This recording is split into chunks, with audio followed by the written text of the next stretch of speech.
सुरक्षा रक्षकाच्या पिस्तुलाबरोबर फोटो काढणं राष्ट्रवादीचे खासदार उदयनराजे भोसले यांना भोवले। सुरक्षा रक्षक विनोद माने याच्या पिस्तुलाबरोबर काढलेल्या फोटोची गंभीर दखल साताऱ्याचे एसपी प्रसन्न नाईक यांनी घेतली आहे। या प्रकरणी त्यांनी सुरक्षा रक्षक विनोद मानेची 2 वर्षांची वेतनवाढ रोखली आहे। तसंच पोलीस महासंचालकांना पत्र लिहून उदयनराजेंची सुरक्षा काढून घेण्याची शिफारसही केली आहे। 3-4 दिवसांपूर्वी उदयनराजेंनी सुरक्षा रक्षकाच्या पिस्तुलाबरोबर फोटो काढला होता। हा फोटो व्हॉट्सअप आणि फेसबुकच्या माध्यमातून पसरल्याने चांगली चर्चा रंगली होती। मात्र त्याचा चांगलाच फटका उदयनराजेंना बसताना दिसतोय।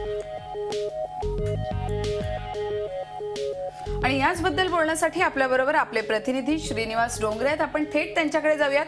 श्रीनिवास, आपण पाहतो उदयनराजे आणि वाद हे समीकरण जुळत चाललंय। या नव्या समीकरणामुळे नेमका उदयनराजेंना राजकीय फटका बसणार आहे का?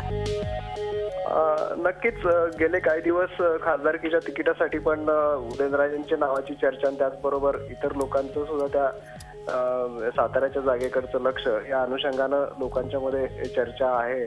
पण एकूणच चित्र असं दिसतंय की राष्ट्रवादी त्यांनाच तिकीट देईल असं वाटतंय।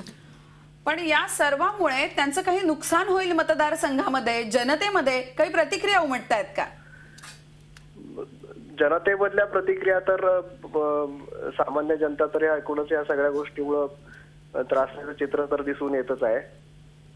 बरोबर आहे। काही प्रमाणात राजकीय नुकसान होईल अशी शक्यता वाटते। धन्यवाद श्रीनिवास डोंगरे, आपल्याला माहिती देत होते। उदयनराजे आणि वाद हे तसं जुनच समीकरण आहे, आता एक नवा वाद त्यांनी ओढवून घेतलाय। झी 24 तास रहा एक पाऊल पुढे।